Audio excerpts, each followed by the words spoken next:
enthousiasme de pouvoir prêcher ce soir et de pouvoir continuer le deuxième message. J'avais à cœur de faire une suite sur le thème de vivre dans l'abondance. Tu peux mettre le slide de Jean 10, 10, où il dit « Moi, je suis venu pour qu'ils aient la vie et qu'ils l'aient en abondance. » Amen. Amen.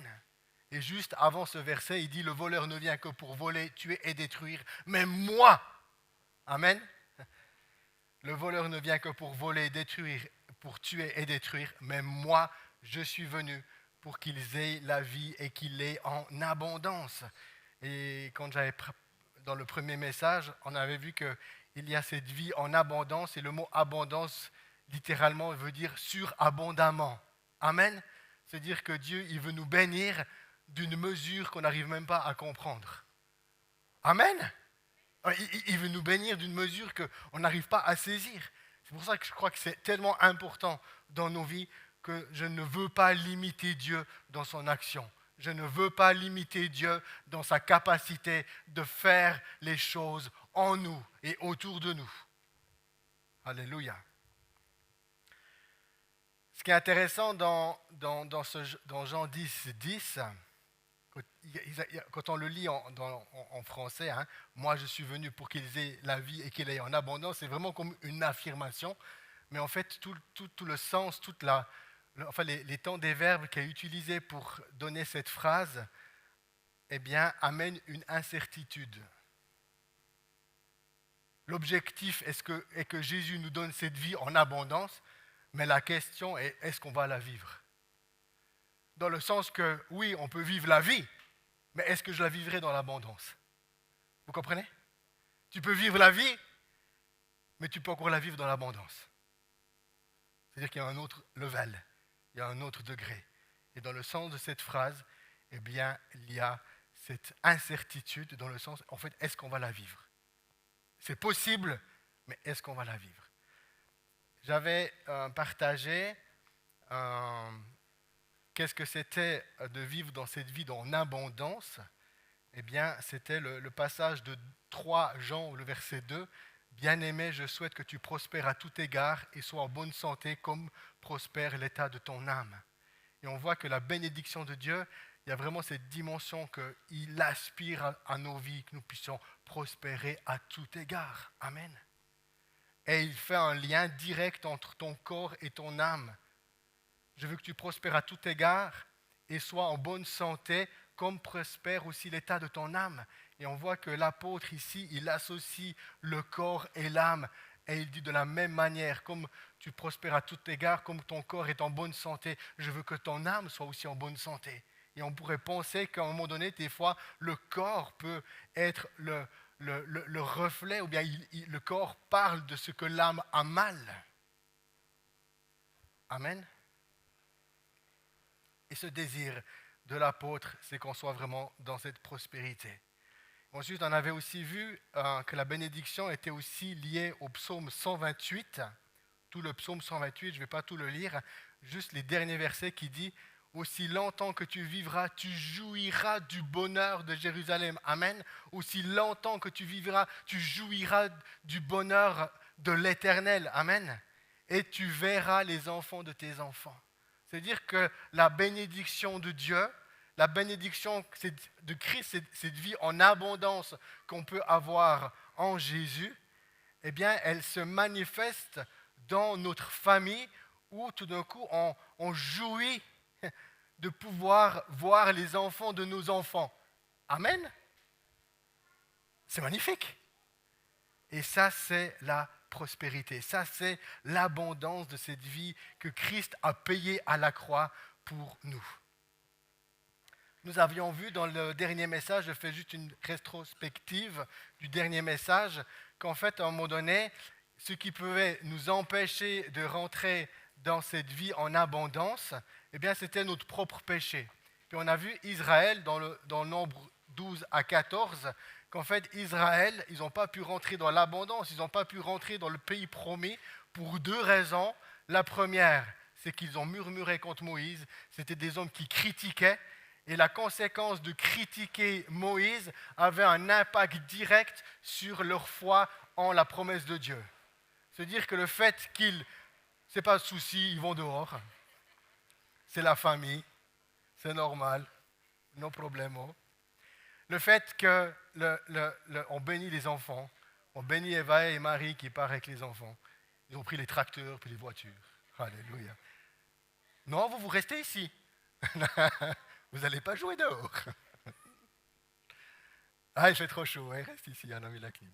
On a vu en fait qu'ils n'ont pas pu rentrer dans le pays promis et qu'ils ont erré dans le désert pendant plus de 40 ans parce que c'était des hommes et des femmes qui ne cessaient pas de critiquer et de murmurer contre et que la critique et le murmure avaient un impact direct sur comment avoir foi dans la parole de Dieu. Mais il y a et c'est là le message de ce soir, j'aimerais relever un autre point qui pourrait nous empêcher de vivre dans l'abondance. De vivre dans l'abondance. Moi, je crois à une chose, et je le dis dans la crainte de Dieu, je veux le dire humblement, je ne crois pas au hasard. Tout ce qui nous arrive, c'est à cause d'une conséquence. Oui, c'est normal de vieillir puis qu'on sent peut-être un petit peu moins de force dans notre corps. Je ne suis pas en train de parler de ça. Mais je crois que tout ce qui nous arrive dans notre vie n'est pas un hasard.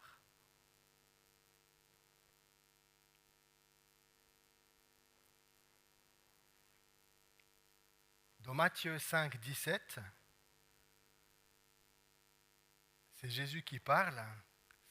Matthieu 5, c'est les béatitudes. C'est Jésus qui parle. Puis Matthieu 5, 17, et Jésus il dit, « Ne vous imaginez pas que je sois venu abolir ce qui a été écrit dans la loi ou les prophètes.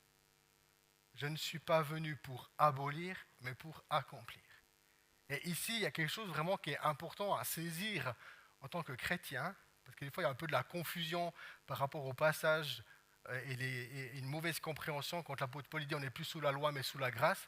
Je ne vais pas parler de ça, mais des fois, il y a une mauvaise compréhension, puis on a tout rejeté, en fait, de ce qui était de l'Ancien Testament, et je crois réellement que c'est une grande erreur. Jésus dit, je ne suis pas venu abolir la loi, mais je suis venu pour l'accomplir. Je suis venu pour remplir les exigences. Amen. Et le fait que Jésus dit que je ne suis pas venu l'abolir, ou bien je ne suis pas venu pour l'annuler, ça veut dire que cette loi est toujours en vigueur. La loi de Dieu est toujours en vigueur. Et si on prend, on ne va pas tous les lire, mais si on prend les 10 commandements, ou bien ce serait plus juste de dire les 10 paroles de Dieu, eh bien il y a un des commandements dans Exode 20, le verset 5, « Tu ne te prosterneras pas devant de telles idoles et tu ne leur rendras pas de culte, car moi l'Éternel ton Dieu, je suis un Dieu qui ne tolère aucun rival. » Et c'est là maintenant qui est intéressant, où il dit « Je punis les fils pour la faute de leur père, jusqu'à la 3e, voire la 4e génération de ceux qui me haïssent. Je punis les fils pour la faute de leur père. » Et c'est de ça que j'aimerais pouvoir parler ce soir, c'est qu'il y a des situations, il y a des choses qui peuvent nous arriver, qui sont la conséquence des péchés de nos pères.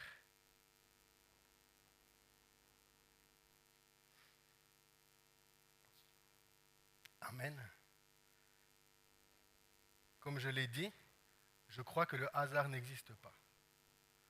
Nous avons dans des situations eu des propos parce qu'on ne comprenait pas, puis on a dit des choses qui n'avaient ni queue ni tête.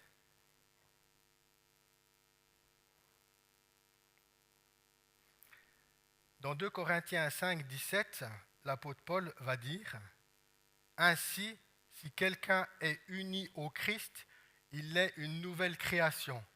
Ce qui est ancien a disparu, une réalité nouvelle est là. » Ou bien « Ce qui est ancien a disparu et toute chose est devenue nouvelle. » Et là aussi, souvent, nous avons pu comprendre que ben, ce qui est ancien est disparu, maintenant tout est devenu nouveau, comme quelque chose de fini. Et ça, c'est aussi une mauvaise compréhension, parce que le sens du verbe qui est utilisé pour dire qu'est devenu nouveau, en fait, le sens du verbe exprime quelque chose qui est toujours en mouvement. Amen. Ce n'est pas quelque chose qui est fini, mais c'est quelque chose qui est tout le temps en mouvement et qui est en devenir être fini. Amen. Et on retrouve la même pensée quand Dieu il a créé l'homme à son image, il les a créés hommes et femmes à son image, et souvent nous pensons que c'est comme une image qui est finie, mais c'est une image qui est constamment en travail. Amen. On est constamment au travail, on est constamment en être toujours plus à l'image de Dieu. Amen. Et ça, c'est quelque chose qui est important. Ça veut dire que quand, et on comprend tout le sens de l'apôtre Paul ici, qui cite dans Éphésiens, où il encourage l'Église, les chrétiens, il dit, mais travaillez à votre salut.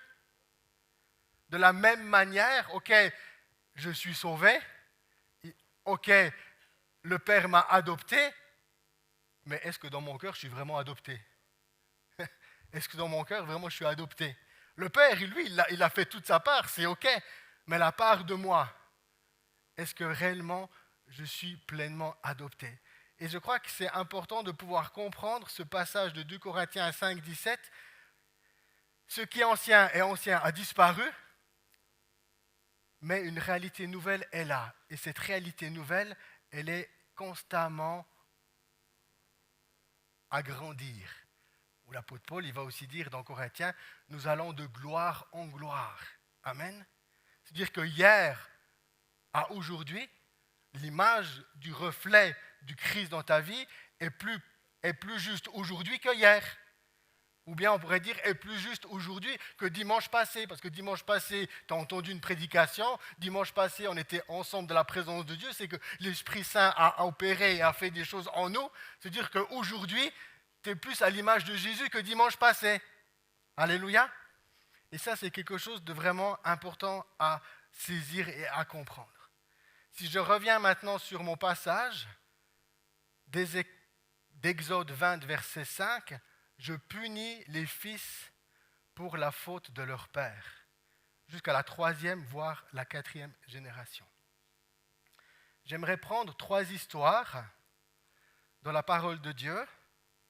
La première, c'est dans Genèse 9, c'est l'histoire de Noé et de ses fils. Noé, il a 3 fils. Ils sont sortis de l'arche, il y a eu le déluge, ils sont sortis de l'arche. Ces 3 fils s'appellent Sem, Cham et Japheth. Et le texte nous dit dans Genèse 9, il dit que Cham fut le père de Canaan. C'est intéressant la précision que tout d'un coup le texte il dit. Et puis la petite histoire, eh bien, c'est Noé qui sort de l'arche, il fait une vigne, puis il prend le raisin, il le presse et il le boit. J'aimerais préciser qu'il le boit dans sa tente. Il était dans sa tente. Et il s'enivre. Il s'enivre. Et Cham, qui était le 2e fils, dit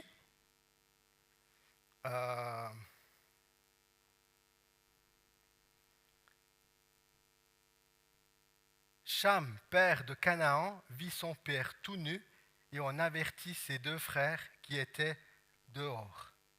Quand les 2 autres fils ont entendu ça, le texte nous dit qu'ils sont rentrés en reculant dans la tente pour ne pas voir la nudité de leur père. Et puis quand ils étaient vers leur père, ils avaient un grand manteau pour cacher et couvrir leur nudité.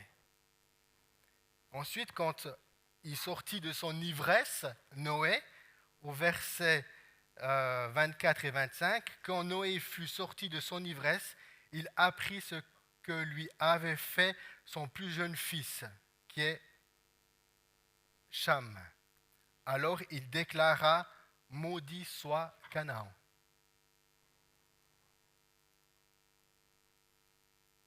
C'est Cham qui pêche,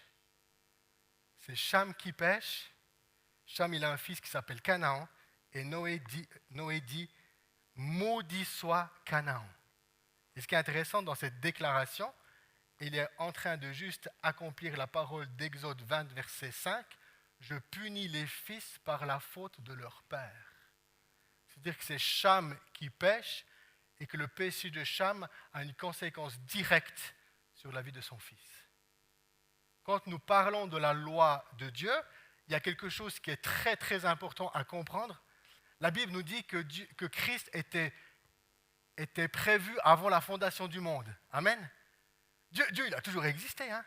Son trône a toujours existé. Sa justice a toujours été là. Et sa loi aussi. Parce que s'il avait un trône, il avait une loi. En fait, la loi que Moïse reçoit au Sinaï, c'était juste un moment où elle était révélée. Mais la loi de Dieu a toujours existé. Et comme elle existait déjà avant, eh bien Noé, dans la foi, l'a reçue et l'a déclarée sur la vie de son fils. Amen. Et Canaan a été maudit à cause du péché de son père. Deuxième histoire. Tu es toujours avec moi? Deuxième histoire. On aime tous Abraham, hein? Le père des croyants. Genèse 12. Abraham est appelé par Dieu de quitter la maison de son père. Alors il quitte la maison de son père. Et le texte nous dit très vite dans Genèse 12 qu'il y a une famine. Et suite à cette famine, il s'est rendu en Égypte, là où il y avait un roi qu'on appelait Pharaon. Mais quand ils sont rentrés dans ce pays, Abraham savait que sa femme était belle. Alléluia. Sa femme, enfin qui s'appelait à l'époque Sarai, pas encore Sarah, Sarai, elle était belle. Et Abraham, il a eu peur pour sa petite vie. Il a eu peur pour sa petite vie. Il n'a pas eu peur pour sa femme. Il a eu peur pour lui. Alors il est allé vers sa femme, il lui a dit, mais écoute, on va aller en Égypte, puis à cause de toi, on me fera du mal. Peut-être on va me tuer. Alors moi je te propose qu'on va dire au Pharaon que tu es ma sœur, mais pas ma femme. Parce qu'Abraham, il avait peur pour lui. Du coup, il arrive en Égypte, il voit le Pharaon, il voit Abraham arriver, et puis le Pharaon, il voit cette belle femme qui est aux côtés d'Abraham. Puis du coup, le Pharaon, il s'est un petit peu intéressé à savoir qui était cette femme. Et c'est là qu'ils ont dit, non, non, c'est pas ma femme. Mon œil que c'est pas sa femme. Non, non, c'est pas ma femme, c'est ma sœur. C'est ma sœur. Du coup, le Pharaon, il s'est dit, no problème. No problème. Je la prends. En plus, elle est belle. Alors, il l'a pris. Et puis, ils ont fait des choses ensemble.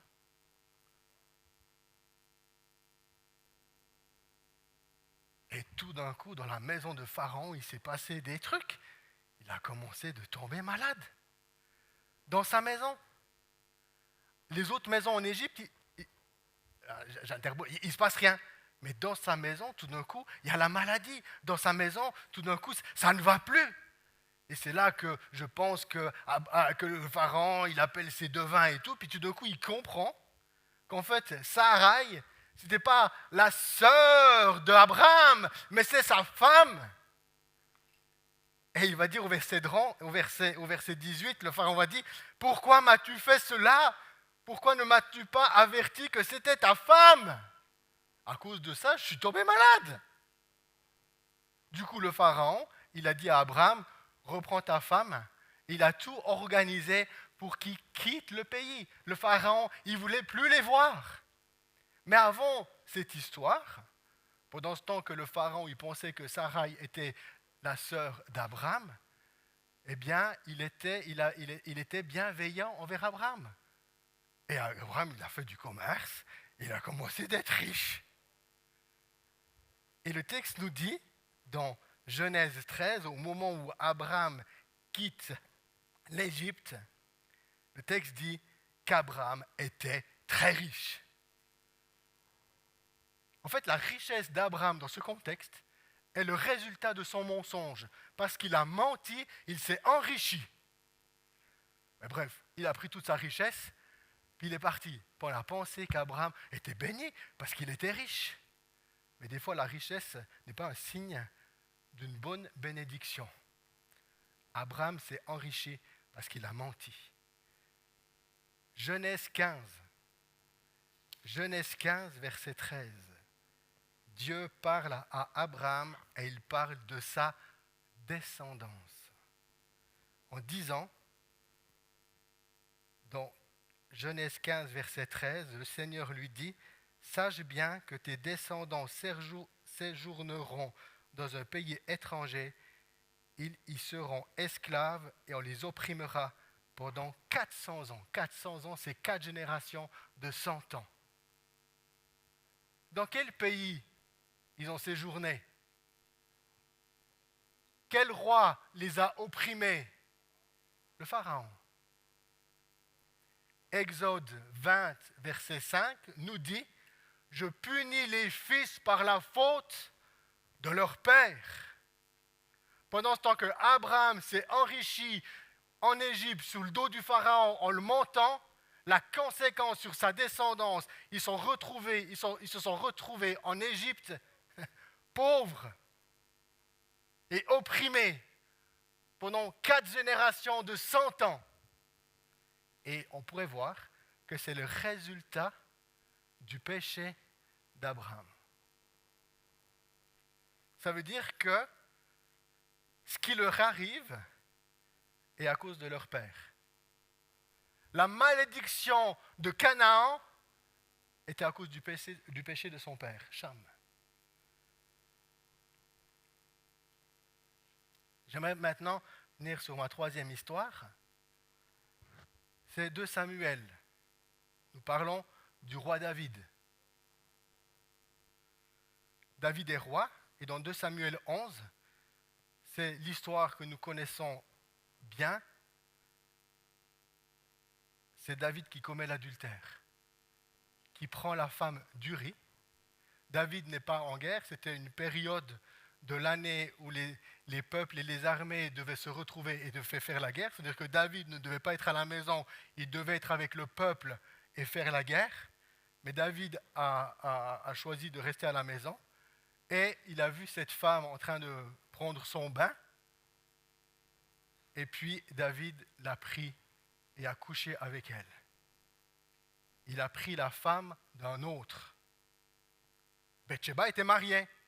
Son mari s'appelle Uri. Et David a pris cette femme, il a couché avec. Une fois. Après, cette femme, elle est venue vers David, puis lui a dit, « David, je suis enceinte de toi. » Puis comme David, il connaissait quand même un petit peu l'Éternel, il s'est dit, « Ouille, mince, il faut que je réfléchisse à comment cacher mon péché. » Et il est rentré dans une forme de démence. Je ne sais pas si c'est le bon mot, mais à un moment donné, quand tu essaies de dissimuler ton péché puis de le cacher, tu réfléchis bêtement. Tu réfléchis bêtement. Et puis, il s'est dit, bon, je vais faire venir Uri de la guerre. Je vais l'amener dans ma maison, je vais lui faire un bon repas, puis je vais le saouler. Donc, ça fait tellement longtemps qu'il n'était plus à la maison, ça fait tellement longtemps qu'ils sont partis en guerre, quand il va revenir à la maison, je vais le saouler, et puis là, il ira coucher avec sa femme. Puis en espérant qu'il couche avec elle, comme ça on pourra dire que l'enfant vient de lui, et pas de moi. Bref, l'histoire fait en sorte que Uri, il était tellement intègre dans son cœur, il a mangé à la table du roi, il a bu, mais il n'est pas rentré dans sa maison pour coucher avec sa femme. Parce qu'il s'est dit, et quoi moi qui va aller coucher à la maison avec ma femme, et puis que le reste d'Israël est en guerre? Ah non, ça jamais je vais faire. Puis bref, David a essayé plusieurs fois de le saouler, mais Uri est resté intègre. Et ce qui est intéressant dans l'histoire, le fait que David veut saouler Uri, vous savez que l'alcool corrompt le caractère? L'alcool corrompt le caractère. Il y a énormément de témoignages de personnes qui disent « Ah, mais si je n'avais pas bu, je n'aurais pas fait ci. » Ah, si j'avais pas bu, il ne me serait pas arrivé telle et telle chose dans ma vie. C'est-à-dire que l'alcool corrompt le caractère. Bref, pour finir, il dort pas. Tout d'un coup, David commence de ruminer encore de qu'est-ce qu'il pourrait faire pour cacher son péché. Il trouve une autre solution. Ben, il se dit, je vais appeler le chef de l'armée, puis je vais dire que Uri, je vais le mettre tout devant, là, au front, puis comme ça, il se fera tuer. Bref, c'est ce qu'ils ont fait, et Uri meurt. Uri meurt. Bref, David essaie de cacher son péché devant les hommes, mais devant Dieu, tu ne peux pas cacher ton péché, parce que devant Dieu, tout est nu. Devant Dieu, tout est lumière. Il voit tout et il sait tout. Bref, Bathsheba, du coup, vu que Uri est mort, David il prend Bathsheba. Et dans 2 Samuel 12, verset 15, il est dit « Le Seigneur frappa d'une maladie l'enfant de Bathsheba, la veuve d'Uri, qu'avait donné David. » Je trouve vraiment intéressant. Le Seigneur frappa d'une maladie l'enfant de Bathsheba, la veuve d'Uri. Il n'est pas marqué la femme de David. Il est marqué la veuve d'Uri. Elle porte l'enfant que David lui avait donné. Et ce qui est intéressant, c'est que cet enfant, il meurt. Pourquoi? Parce qu'il subit le péché de son père. Son père, c'était David. Et il subit le péché de son père parce que son père, c'était un adultère. Et la conséquence du fruit de l'adultère, il y a une malédiction qui est tombée sur cet enfant. Et le texte dit que c'est le Seigneur qui l'a frappé d'une maladie et cet enfant meurt. Pourquoi? Parce que Dieu est en ordre, Dieu est aligné avec sa loi et aligné avec sa parole. Et dans Exode 20, verset 5, il est dit « Je punis les fils pour la faute de leur père. » Cet enfant qui meurt en couche, il n'a pas vu la bénédiction du psaume 128. Il n'a pas pu jouir de la descendance. Il n'a pas pu lui-même jouir de cette bénédiction et de voir, de se marier et d'avoir une descendance. Pourquoi? Parce qu'il a subi la malédiction du péché de son père. Mais il y a une bonne nouvelle. Vous savez, si je reprends... Enfin oui, il y a une bonne nouvelle, parce qu'en Christ, on peut briser les héritages. En Christ, on peut briser les héritages. Si je reprends la faute d'Abraham, parce que c'est quelque chose qui m'a beaucoup interpellé, qu'est-ce qu'il a fait Abraham? Il a menti. Pourquoi? Parce qu'il avait peur.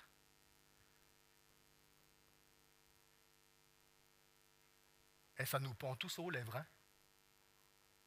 Tout d'un coup, il nous arrive une situation. À cause de cette situation, on a peur et on ment. On ment. Pourquoi? Parce qu'on a peur. Du coup, on a menti. Du coup, là-dedans, parce qu'on est chrétien, on a quand même un petit peu prié. Tout d'un coup, on a quand même vu qu'on est sorti. Qu'en fait, à un moment donné, on a eu peur, mais pour finir, ça s'est quand même plus ou moins bien arrangé. On va dire, oh, merci Jésus. Ouais, mais entre-temps, tu as quand même menti. Et que ton mensonge a une conséquence directe. Le mensonge d'Abraham a une conséquence directe sur sa descendance. Abraham, il a menti, il s'en est sorti. Le pharaon ne l'a pas tué, en plus, il s'est enrichi. Mais ça a une conséquence directe sur sa descendance. Et c'est là que je me dis, Saint-Esprit, est-ce que tu pourrais faire un scanner de ma vie là où j'ai menti, parce que j'avais peur? Quand est-ce que la dernière fois j'ai eu peur? Quand est-ce que j'ai eu peur et à cause de cette peur, j'ai menti, c'est-à-dire que je n'ai pas dit la vérité. Il faut pouvoir se repentir, parce que ça aura une conséquence directe sur notre descendance.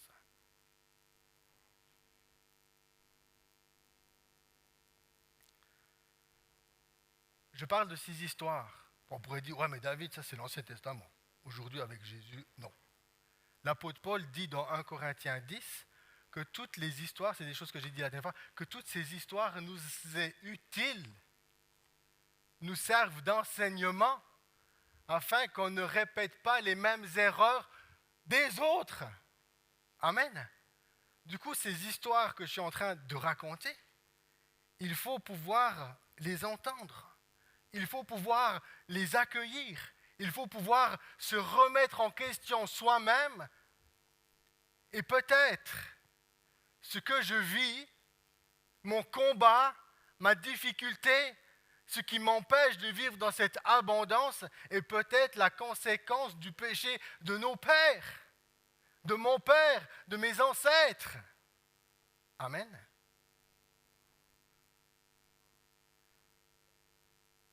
Et il faut aller briser, il faut aller plaider coupable du péché de nos pères.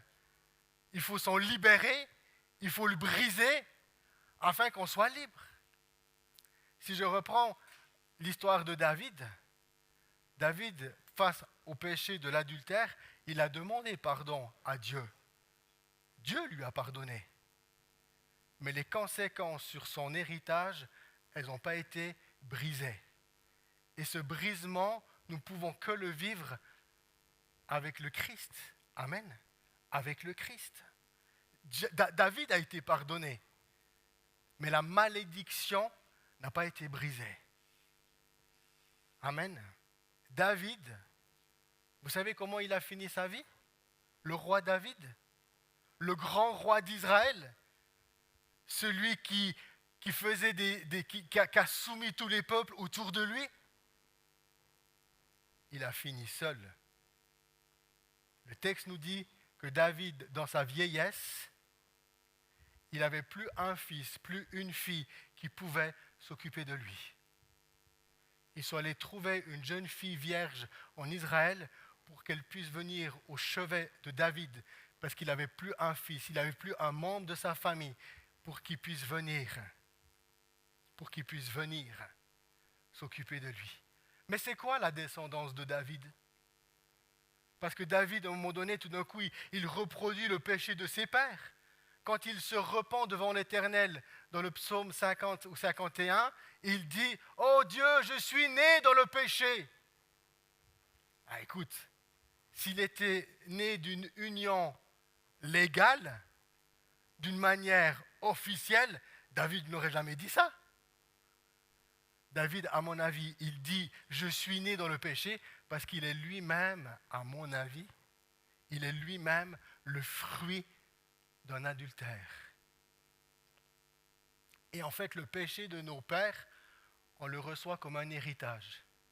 On reçoit un héritage physique quand nos parents décèdent. On reçoit un héritage, bien ou pas bien. Mais spirituellement, c'est la même chose. On reçoit un héritage de nos pères. On reçoit un héritage de nos parents. Il y a des choses qui sont bien, mais il y a des choses qui sont moins bien. Mais on les reçoit.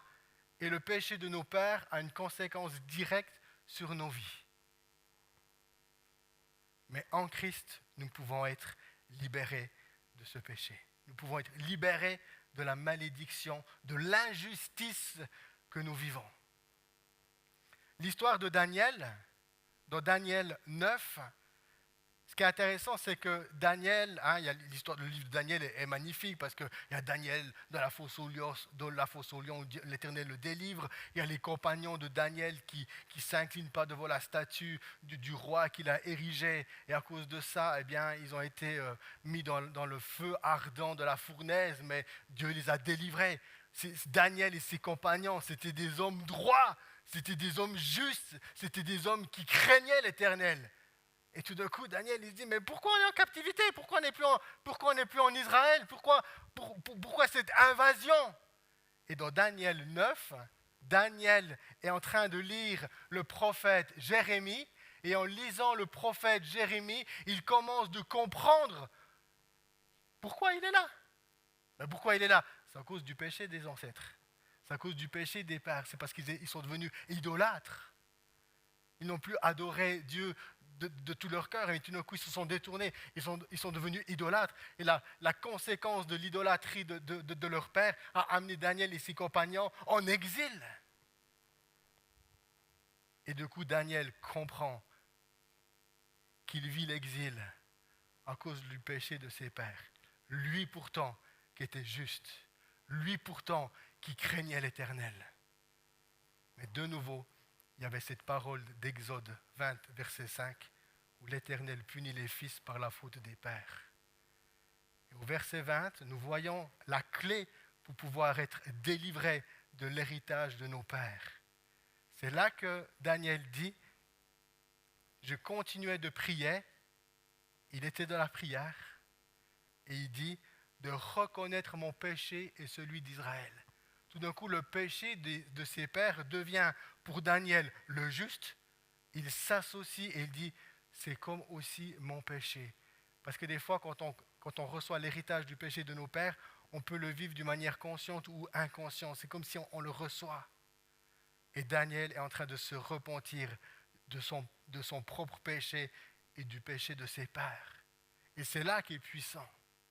Tout d'un coup, il y a des situations dans nos vies qui sont la conséquence d'héritage familial.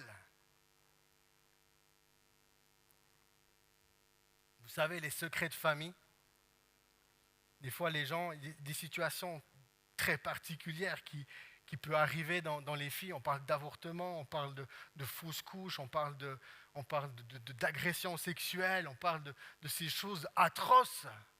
Mais si ces choses arrivent, c'est comme une malédiction qui est la conséquence du péché peut-être d'un père. Si dans la famille, il y a eu un jour une agression sexuelle, elle n'est pas arrivée comme ça. C'est qu'avant, il y a déjà eu un viol. Avant, il y a déjà quelque chose qui s'est passé. Et tout d'un coup, le péché de nos pères, le péché des pères, s'il n'est pas brisé, il se reproduit encore et encore. Mais pour pouvoir être délivré de ce péché, on a besoin que le Saint-Esprit nous révèle le péché de nos pères. Vous savez, les secrets de famille, ça tue les familles. Les secrets de famille, ça tue les familles. Puis malheur, c'est qu'il y a des hommes et des femmes qui meurent avec leurs secrets. C'est-à-dire qu'ils ne peuvent plus confesser leurs péchés à leurs enfants. Mais même qui meurent avec ce secret, la loi de Dieu continue d'agir. La malédiction du péché des pères continue de se manifester dans les générations à venir. Mais c'est là qu'on peut dire gloire à Dieu, parce qu'il nous a donné le Saint-Esprit, qu'il veut nous conduire dans toute la vérité. Des fois, il arrive des choses en nous. Tu dis, mais pourquoi j'ai fait ça? Pourquoi il m'arrive telle et telle chose? C'est comme une injustice, une malédiction qui te tombe dessus et qui est la conséquence des pères. Du coup, tu dois aller chercher la révélation avec le Saint-Esprit. Saint-Esprit, éclaire-moi. Saint-Esprit, éclaire-moi. C'est quoi le péché de mes pères? Et tout d'un coup, le Saint-Esprit montre. Tout le monde est mort. Personne ne connaît la vérité. Mais le Saint-Esprit sait tout. Et il vient. Puis tout d'un coup, il peut te montrer des situations, des éléments dans ta vie, dans ton enfant, de ce qui s'est passé. Et tout d'un coup, tout prend sens en toi. Tout prend sens en toi. Puis il dit, il s'est passé ça dans ma famille. C'est comme une évidence. Et à ce moment-là, tu peux plaider coupable pour ton péché et le péché de tes pères. Seigneur, je te demande pardon pour mon péché, le péché de mes pères et pour mon péché conscient et inconscient. Je te demande pardon pour ce péché. Je te demande pardon pour ce que j'ai fait d'une manière consciente et inconsciente. Et aujourd'hui, je mets la croix de Jésus entre moi et mes ancêtres. Je leur redonne ce qui leur appartient et je reprends de moi ce qui m'appartient. Saint-Esprit, révèle-moi ce qui m'appartient. et avec persévérance, je veux persévérer à plus accomplir ce péché. Et je pourrai l'accomplir, je pourrai vivre dans la justice, je pourrai vivre dans la droiture à travers l'aide de toute l'Église, de toute la communauté. Parce que nous ne sommes pas seuls, nous sommes tous une famille, nous sommes les uns les autres unis à combattre le bon combat de la foi. Et on sort de cette injustice. On sort de cette injustice et nous pouvons vivre dans l'abondance du Père. Vous savez, quand je suis en train de parler de ça, pour moi, ce n'est pas de la théorie. Pour moi, ce n'est pas de la théorie. Parce que je sais ce que je sais que j'ai vécu. Je sais ce que j'ai vécu. Je sais qu'est-ce que j'ai vécu. Je sais qu'est-ce qu'il y a eu. Je sais mes combats intérieurs. Des fois, je disais à Dieu, mais pourquoi tous ces combats intérieurs? Pourquoi ça? Je ne veux pas.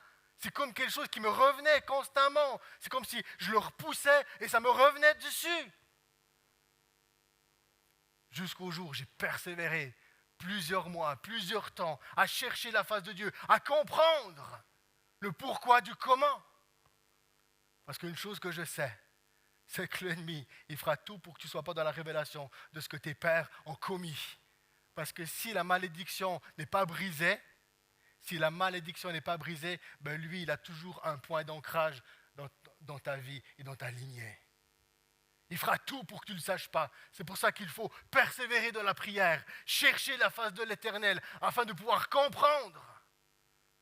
Et à un moment donné, le Seigneur me montre des situations, me rappelle des moments clés dans mon existence et dans ma vie. Et là, le Seigneur, il me dit, là, il y a un autel inique. Là, il y a un héritage. Là, il y a un héritage. Il y a du sang innocent qui a coulé. Là, il y a un héritage malsain. Là, tu subis le péché de tes pères. Et quand on a des parents, on a une maman et un papa. Et j'ai dit à Dieu, je pensais toujours seulement d'une lignée. Et tout d'un coup, le Seigneur dit, non, ce n'est pas dans cette lignée-là. C'est dans l'autre lignée. Et tout d'un coup, tout est devenu une évidence dans ma vie. Par rapport à ce que je vivais. J'étais là, c'était un moment terrible. Je brise l'héritage. Je brise cet héritage. Et au moment où cet héritage a été brisé, je l'ai renversé, je lui ai donné des coups de pied. Je l'ai brisé dans le nom de Jésus. Et au moment où je l'ai brisé, j'ai senti dans mes poumons se sont remplis d'oxygène. J'ai senti dans mes poumons être remplis de l'esprit, comme remplis du souffle. Alors après, j'étais tout content. J'étais, gloire à Dieu. Je me sentais tellement plus léger. Tout d'un coup, il y avait des combats que je ne vivais plus. Amen. Il y avait des combats que je ne vivais plus. Ou bien si tout d'un coup, ils reviennent, j'ai l'autorité pour les chasser. Avant, je pouvais les chasser comme ils partaient pas loin. Ils partaient juste un petit peu, mais pas loin. Bref, tout d'un coup, quelques jours plus tard, tout d'un coup, j'ai compris. Je dis, purée, mais attends, il s'est passé quoi dans ma famille, là? Parce que personne ne sait. Hein? Et j'ai dit à Dieu, tout d'un coup, j'étais confus dans mon cœur. J'ai dit à Dieu, mais il s'est passé quoi d'horrible? Et Dieu, il m'a dit, moi, je sais. Et ça m'a libéré. Ça m'a libéré. Ça m'a libéré. Amen. Ça m'a libéré. Ce qui nous empêche de vivre dans l'abondance, c'est les héritages de famille qui règnent encore dans nos vies. Ça nous empêche de rentrer dans l'abondance. Et il faut chercher l'Éternel afin de pouvoir comprendre le pourquoi du comment de ce qui nous arrive. Amen. La parole de Dieu dit que si ton pied trébuche, il envoie ses anges te porter.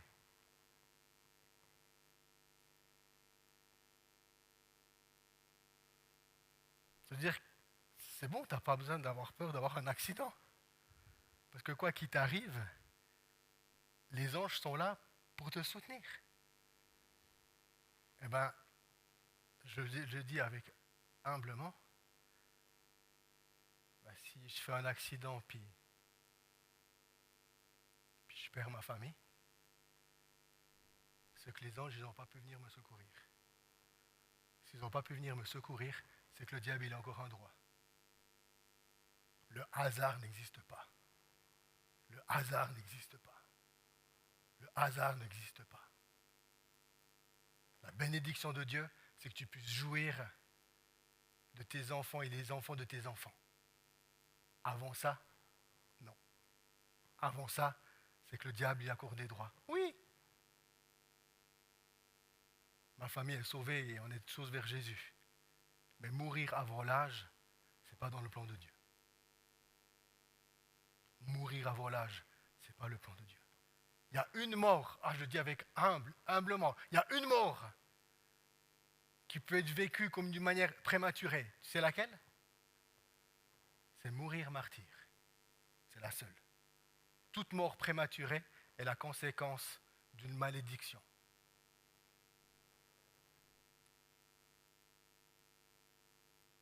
Ça m'amène, moi, à travailler dans ma vie et à chercher à comprendre du pourquoi, du comment, du péché de mes pères. Mais je suis aussi papa. Ça veut dire que mon péché a une conséquence directe sur mes filles. Et là maintenant, quand tu commences de comprendre ça, que la loi de Dieu, elle est toujours active, eh bien ça t'amène dans la crainte de Dieu. Et parce que de la crainte de Dieu, ça nous préserve de péché. Ça nous préserve de péché parce que nous sommes dans la crainte de Dieu. Comment t'en sortir? Concrètement, on peut prier chez soi, on peut chercher la face de Dieu, mais des fois la pelote elle est tellement emmêlée qu'on ne sait pas par quel bout commencer. Et Dieu a fait grâce à l'Église ici. Nous avons le ministère Sozo, chapeauté par Claudia, formé, équipé. Et en venant faire un Sozo et en se laissant conduire par le Saint-Esprit, tu verras Dieu faire des grandes choses dans ta vie. Ensuite, je crois, la deuxième chose, c'est le parcours d'adoption. Quand nous encourageons, moi je suis vraiment content, il y a énormément déjà de personnes qui ont fait le parcours d'adoption de l'Église. C'est génial. Mais il y en a encore d'autres qui devraient venir le faire. Quand j'encourage mes filles à faire quelque chose, c'est que je veux leur bien. Je leur parle comme un père aimant. Quand nous disons à l'Église, « Hé, Église, toi qui n'as pas encore fait le parcours d'adoption, mets un temps à part et viens le vivre. » Pourquoi? Mais parce qu'on sait que ça produit dans nos vies. Et comme un père qui veut le bien de ses enfants, je te dis, arrête de résister, viens. Comment le Saint-Esprit nous parle? Comment le Saint-Esprit il parle à l'Église? On est là, oh non, le Saint-Esprit m'a rien dit. Non mais moi je suis ton pasteur, je te dis, viens faire le parcours d'adoption. Ouais, mais le Saint-Esprit m'a pas dit que je vais venir. Mais moi, je suis ton pasteur, puis je te dis, viens faire le parcours d'adoption. Ouais, mais le Saint-Esprit, il m'a pas dit que je vais venir. Non, mais moi, ton pasteur, le pasteur de l'église ici, je te dis, viens vivre le parcours d'adoption. Comment Dieu, il parle à l'église? Quels moyens il utilise? Combien de temps encore tu résisteras à venir faire le parcours d'adoption? Combien encore de temps tu résisteras de venir vivre un sozo? Combien encore? Oh, quand je parle de ça, oh, j'avais un immense problème dans ma vie qui était tellement horrible que je transpirais tellement dans mon lit quand je rêvais de ces rêves. Ça me bousillait ma journée. Pendant plus de 10 ans. Pendant plus de 10 ans, non, ça a duré plus longtemps que 10 ans, mais tout d'un coup, 10 ans, c'est venu à la lumière. C'était horrible. J'ai chassé tous les esprits méchants. J'ai prié, j'ai crié, j'ai pleuré, j'ai prié la tête en bas, la tête en haut. J'ai prié assis, debout, couché, en tailleur. J'ai prié tout ce que je pouvais essayer de faire. Et tout d'un coup, le Saint-Esprit me dit, David, tu veux pas aller faire un sozo? Puis je dis, ok, je vais aller faire un sozo.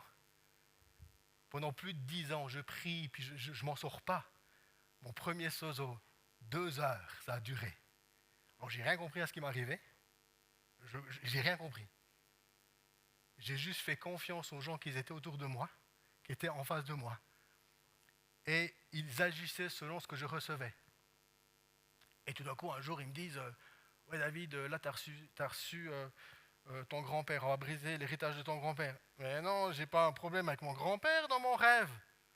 J'ai un problème avec Claudia dans mon rêve. C'est pas avec mon grand-père. Ouais, mais attends, le Seigneur, il t'a montré ton grand-père, alors on va briser ce qu'il t'a montré.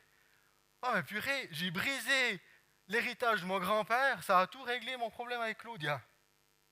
Alléluia! Alléluia! Ça m'a transformé ce jour-là comme une crêpe. Ça, c'est mon propre témoignage. Ça ne veut pas dire que tu vivras les choses de cette manière. Ça, c'est mon propre témoignage. Mais quand nous encourageons les gens de l'Église de venir faire un sozo ou de venir vivre le parcours d'adoption, c'est parce qu'on sait qu'est-ce que nous-mêmes, déjà, en tant que pasteurs, nous avons vécu. Comment nous l'avons expérimenté. Ah, le sozo ou bien le parcours d'adoption, ce n'est pas une méthode. Ce n'est pas la solution miracle. Non. Déjà, pour venir faire un sozo, il faut vraiment venir humblement devant Dieu. Si tu viens faire un sozo en voulant contrôler les éléments, puis en contrôlant les choses, tu ne vas pas le vivre. Tu t'abandonnes pleinement dans les mains de Dieu. Tu lui fais confiance, tu lâches prise complètement. Du coup, tu lâches tellement prise que tu as peur de ce qui pourrait t'arriver. Mais la meilleure chose qui peut t'arriver, c'est d'être pris dans les mains de Jésus. Quand nous lâchons prise tout, eh bien c'est à ce moment-là que Jésus peut nous cueillir. Et quand Jésus nous cueille, eh bien là, il y a le miracle qui s'opère. Il y a les vies qui sont transformées. La chose que j'ai comprise, à travers maintenant ces 10 ans que j'ai expérimenté le ministère Sozo et cette relation d'aide, que Dieu, il est comme il est prompt à pardonner, il est prompt à guérir. Comme il est prompt à pardonner, il est prompt à guérir. Alors Seigneur, pourquoi ça tarde? Et Jésus, il aimerait te prendre la main et te dire, viens avec moi. On va aller faire un petit tour dans les verts pâturages. Viens avec moi. On va aller vivre un sozo. Viens avec moi. Aie confiance. Et là, le miracle peut se faire. Les choses peuvent débloquer. Et tout d'un coup, il y a cette vie en abondance qui peut être vécue.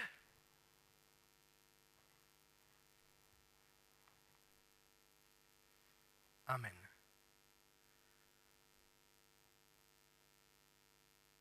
J'ai tout dit. Seigneur Jésus, merci pour l'Église. Et merci pour tous les miracles qu'on pourra encore vivre. Merci pour toutes les délivrances qu'on pourra encore vivre. Merci pour toutes les restaurations. Merci Seigneur, parce que l'œuvre à la croix est puissante encore aujourd'hui pour guérir, sauver et délivrer. À toi soit toute la gloire. Amen. Amen.